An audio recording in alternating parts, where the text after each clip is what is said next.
Okay, so here we go. I know. You Expect need to the take a breath. unexpected. So I'm gonna start from the right hand side. The lady, that is my birth mother, and I will start right there. When I too, rainbows, unicorns, and ponies. That is how um I function like that even today. Everything is going to be fine all the time, everything. And I hadn't envisioned, I knew she was 15 when she had me. I knew I was born in Chicago, and for some reason, and I don't know why, I always associated, if you are familiar with Good Times, the show, in the opening scene, I always associated, I wonder if that's where I came from. She was only 15 when she had me. She was 13 when she had my brother. They must have been in the hood.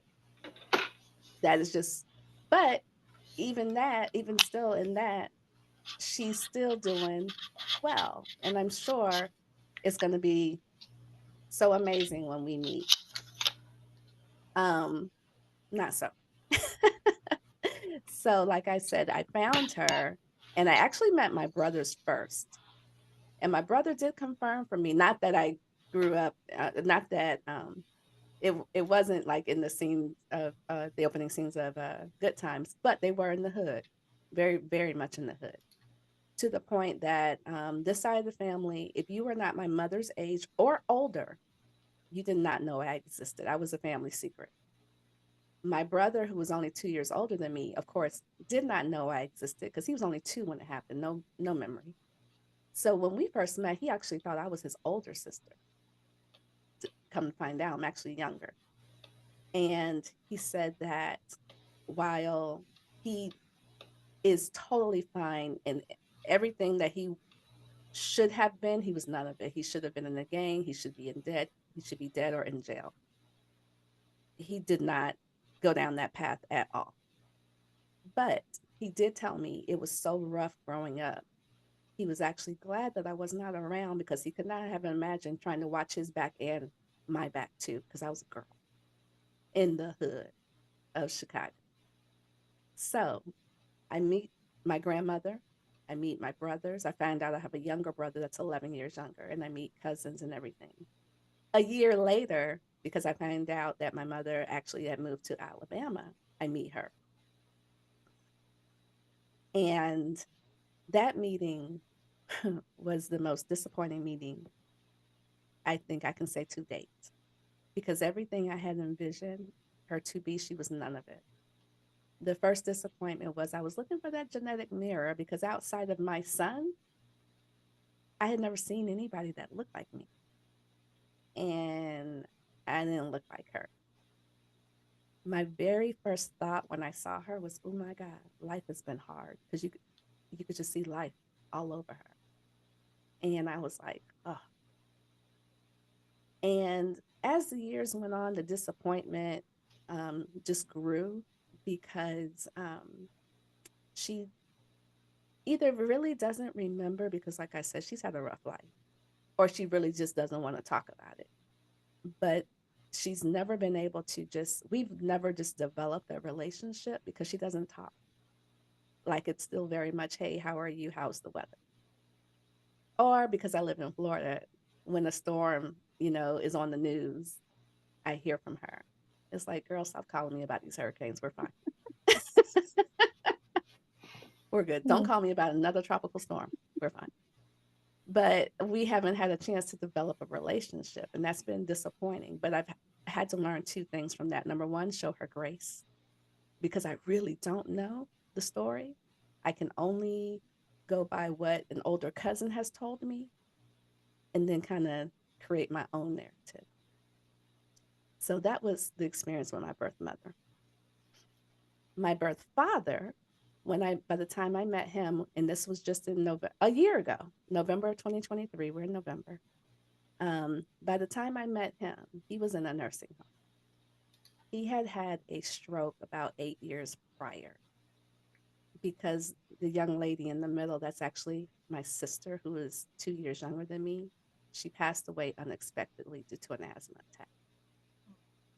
And I do have other siblings though, but so you could have never told me that when I met these people, somebody was A, going to already be gone, and B, somebody was going to be sick. So what happened was my birth father, from the stress of losing a child in that manner, ended up having a stroke, and he was bedridden.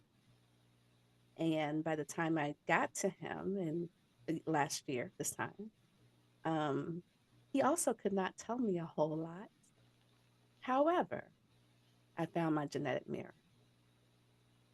I found my other sisters who we look a lot alike. I found this is the side of the family that I look like, including my father. Um, and I can say I had the opportunity to spend time with my birth father twice. And in both of those meetings, even though he was down, I had more laughs and more, not deep conversations, but conversation than I've ever had with my birth mother. In March of this year, he passed away. And again, expect the unexpected. Because you never could have told me I was going to be disappointed when I met my birth mom and that I would have one sibling already deceased. And that 4 months after I met my birth father, he too would pass away. What? Where are my rainbows, unicorns, and ponies? They're, they don't exist. However, I will say this. As a very little girl, the one thing that I remember very vividly praying, I was like, God, when I find my mommy and my daddy, please let them be alive. He gave me that. And that's what I hold on to. And I'm grateful for that. And so these are the things that, like we say, just wipe your slate clean. You don't know what you're going to walk into. But I also will say, even with all that, I do have a very good relationship with my sisters. And I do have a relationship with my brothers that are on the other side of that are my birth mother side of the family. So that is Miss Frankie, Mr. Willie, and Miss Keisha. We can go to the next slide. So just to also echo what Tarsha ended with, the expect the unexpected isn't always a negative thing. So the person that's standing next to me in the red dress is my sister, from my father's side, in case you can't tell that. And what's funny is that was not funny to a lot of people. It's funny to me and her. We are actually 2 months apart. So she was born in March 73. I was born in May 73. Our father and her mother married in August. And because of Google, she has pinpointed the conception date, for me to tell me. And she sends me a happy conception date every year in August sometime, to tell me that what had actually happened, in case this isn't clear, is that my father had, around the time of his marriage, cheated on her mother with my mother, and thus I was born a couple months later. So that's the story there. But the great thing about it is that my sister is, one of my best friends. So unlike meeting other people, and I want to say we met maybe 6 years ago. This is 2024, yeah. Um, from the very first day that we talked for about 3 hours. It's like talking to myself, and for her, it's the same. We have talked every day since then for the past 6 years. So again, not necessarily the story that I would have like imagined in my head, but it's actually in this case it's so much better, because we get to navigate, life in these times together at this age. So the second piece of advice we would like to give, though, is to create and establish boundaries. Um, so in my book, I call my father Mr. Philip, so that's what we're going to call him here. Mr. Philip, I refer to as Mr. Phillip when I speak to him. And right off the bat, he wanted me to call him dad. And I told him, like, you're not my dad. I had a dad who is deceased now, but the person who chose to take care of me, that's my dad. I'm not calling you dad, daddy, father. Like when I refer to him, even with my own family, they'll say, well, your daddy, blah, blah, blah. And I was like, no, my daddy's deceased. Are you talking about my father? Because that's different. So initially, he didn't like that for whatever the reason is. He really wanted me to call him dad. And I guess over the years, he realized, and he even came back to me and said, well, I guess I'm not really, your dad, because I didn't take care of you. I'm not the person who raised you. So he accepts the fact that I still to this day call him Mr. first name, because that's who he is to me. Um, I have another sister who's not pictured here. So my mother's daughter, she's about 5 years older than I am. When we met, she was, I want to say, I don't know what the word really is, but she really wasn't. She tried to be receptive until we met. So, a couple of things about her is because I look like our mother's side of the family, a lot like them, um, she didn't like that because she really doesn't look a lot like us.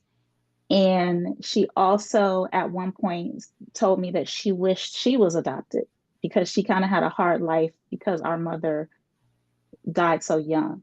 Um, the boundary with her, though, is helping her to understand like my experience, even though adoption has this whole narrative that is like rosy and wonderful, was not that for me.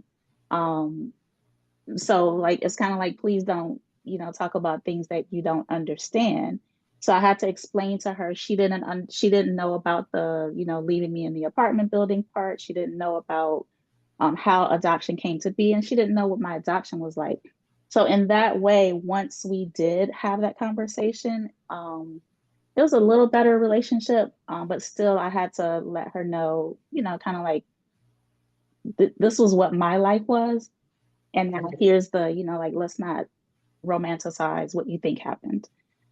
Um, my niece and nephew from the sister that is standing next to me, we have a pretty good relationship, but initially, what they thought was going to happen is they would text me every so often and ask me to buy them things because they are like right now, I think they're 19 and 13. So, subtract 6 from that. So I did have to tell them, like, that's not the type, my exact words were, that's not the type of auntie I want to be to you. Um, I'm not going to like buy you the things because your parents told you no. So, a boundary. My other sister, the one who you can hopefully tell that there's another person here, right? With the circle over her face. So, relationships are complicated, families are complicated, whether adoptive or birth, right? And so we have another sister who's about 10 years younger than we are. Her father is her idol. Mr. Phillip is something big in like the Jehovah's Witness. I'm not familiar with that religion, but he's like a higher up something with Jehovah's Witnesses. So people look up to him, including her. She has a relationship with her mother where she is what's the word, like duty bound to her mom, right? And so this hasn't been easy for her mother, as you can imagine, to find out that your husband um, cheated on you decades ago. And actually, there was a baby born who looks just like him.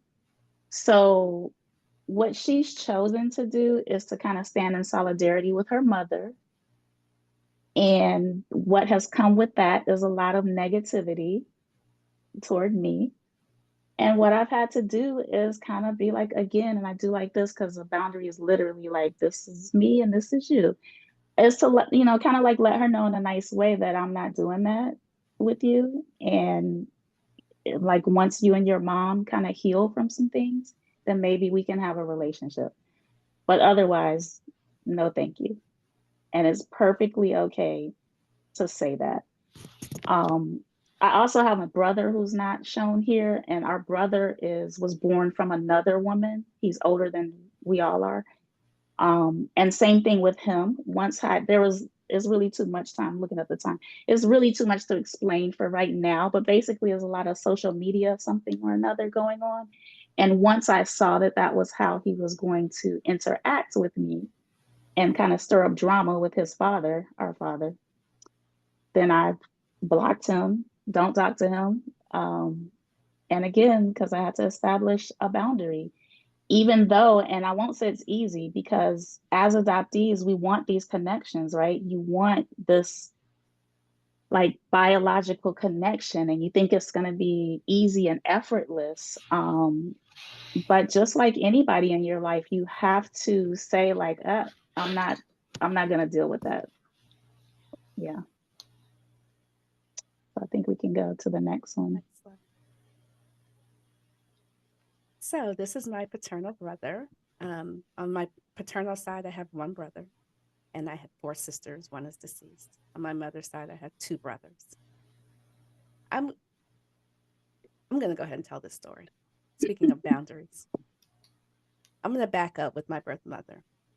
The weekend that I went to go meet her, and this is why we are talking about this establishing boundaries, and it's okay to tell people what it's going to be, even though I am your daughter. You are not my quote unquote mother. You are the vessel that brought me here. I am not obligated to do anything. Um, the weekend that I went to meet her, I went on a Friday. We came back home on a Sunday. I hadn't even been home a whole 24 hours, and she called me and asked me for $350. We're not doing that. That's a lot of money too. I We're mean, not it's not doing like that. $50. We're not doing that. She is not tech savvy. So what I ultimately ended up doing, because I was so taken back by the phone call and I'm thoughtful in how I wanted to respond, I actually ended up typing a letter. And I wish I had kept that letter, but ultimately basically told her in this letter, this is not what we're doing. This is not what this relationship is getting ready to be. And I mailed it. She's never asked me for money again. That was 12 years ago at this point. Fast forward to this young man right here, my brother. And also my younger brother on my paternal side. They just seem to have a lot of the same kind of characteristics. Um, I enter into the space, and sometimes you're going to get maybe people that go, oh, I have taxed out the rest of the family. Let me start pulling on this new person because they don't know. They are unfamiliar with the history and all the things. But thank God for my sisters who was letting me know what it was. And on the other side, my older brother was letting me know what it was about my younger brother.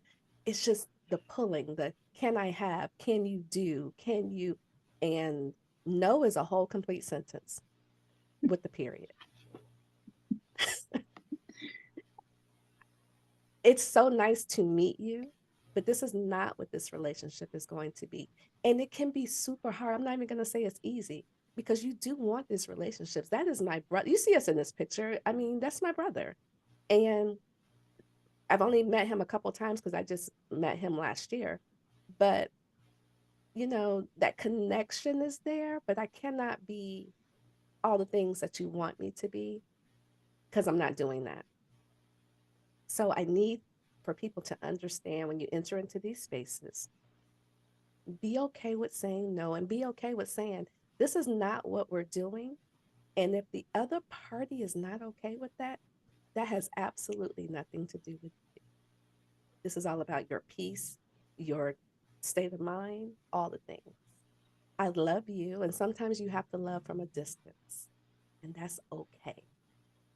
Um, so yeah, I think that's all I want to say about that. Just create boundaries, because these relationships can be complicated. You just kind of let the chips fall where they may, and it's all good and it's all okay. We can go to the next slide. So we started off, well, I started off talking about how adoptees tend to make up things in their mind. And Tarcia is the rainbows, unicorns, and what else is it? Ponies. Ponies. Rainbows, unicorns, Because you and have to ponies. have ponies. So she is the poster child for that.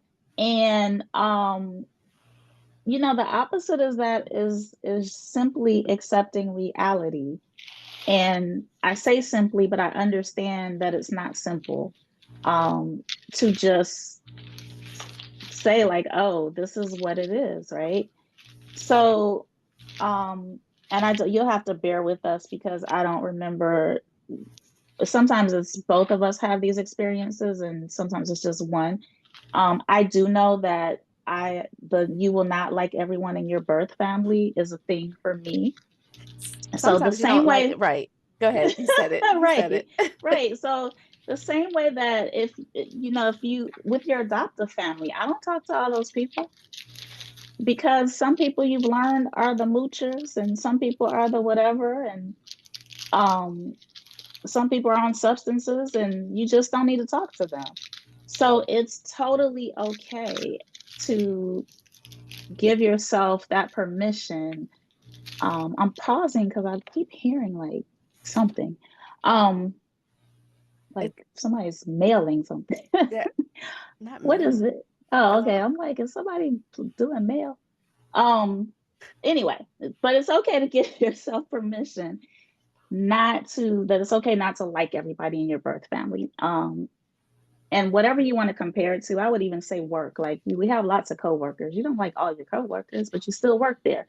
So it's totally fine. One person in particular that I can give this example for is my other sister, the sister that I described that said that she wished she was adopted. I had to come to terms with we're just not compatible. And I understand that this seems to be a thing with people who grew up with siblings. I was raised as an only child, but I'm just not, we don't like the same things. I think we try to force a relationship because we're kind of like all we have in terms of that side of the family, but it just didn't work out and it's totally okay. Tarsha, did um, you? People may have a hard time accepting that you exist. Mm, My older brother on my maternal side, even though we do have a relationship, it was tough for him because you have to come to the acceptance of your mother had a child that you didn't know about. And she didn't raise any of us. Let me just put that out there. Because she ended up ultimately leaving, and our grandmother raised the boys. Um, I was raised on the other side of the tracks, if you will. So that was tough for him because he was raised in this environment. And he talks about how, sometimes the cabinets were empty, the refrigerator was empty. You just trying to figure out life. I was raised literally with a picket fence, like two kids and a dog and a half. Other side of the tracks. I had a very different lived experience. That was tough for him. Um, because he even said to me one time, kind of like what Kathy just said, why did you get to go? Why did you get to leave? And I had to stay. I can only come up with my own narrative, and I have based on the information I know. So, some people, you just kind of have to work through that. And my older brother and myself, we've had to just make a conscious effort to work on our relationship as much as he allows, because he's still 12 years in and he's still not all the way there.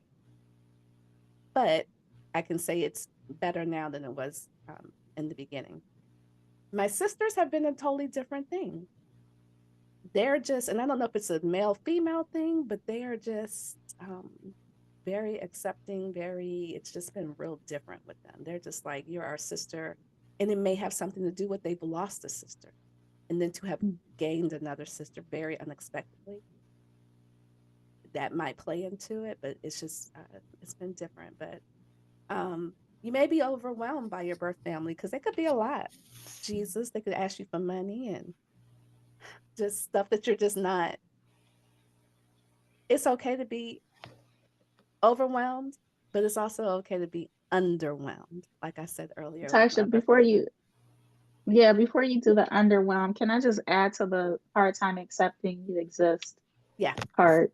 Yeah, because my father's wife, 6 years later, just to share this part, and I totally understand, and I also told her that I understand why this is hard for her. Um, but what she does every single time we meet up is she sits directly across from me.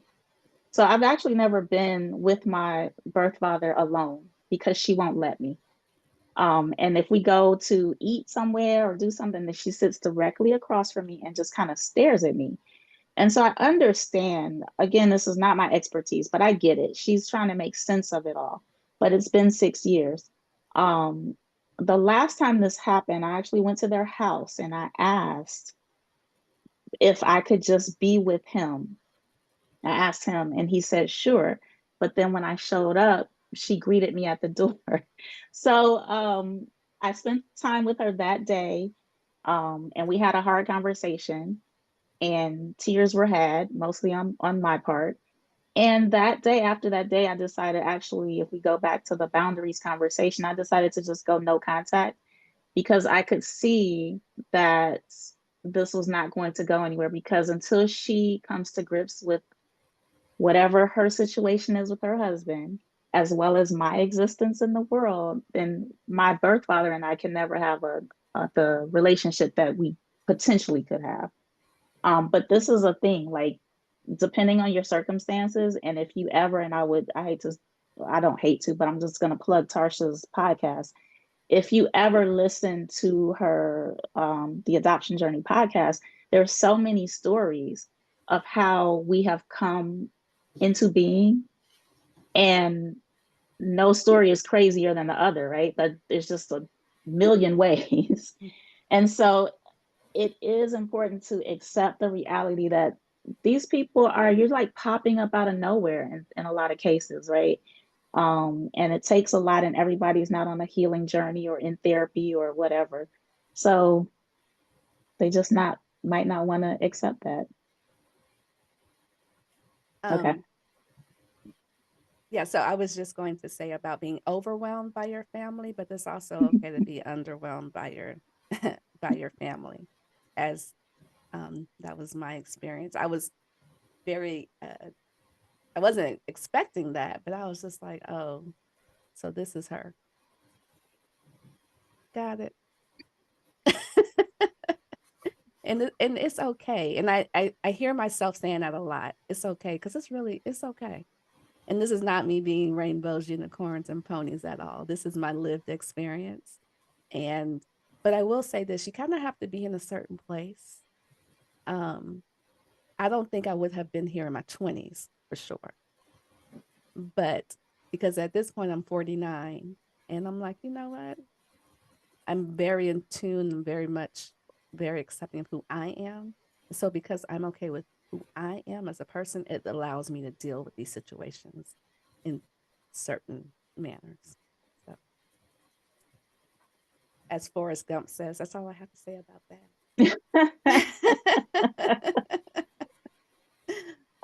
So We can go to the next everyone, slide. oh, did we do Oh, this one? But they might not be receptive to reuniting. I don't know if that was, I don't know. And did we talk about death? I I guess we think kind of that's touched your on it. yeah, we touched on the death. We talked about that. Yeah. Okay. We can go to the next slide. Yeah, I Any think that's it. questions?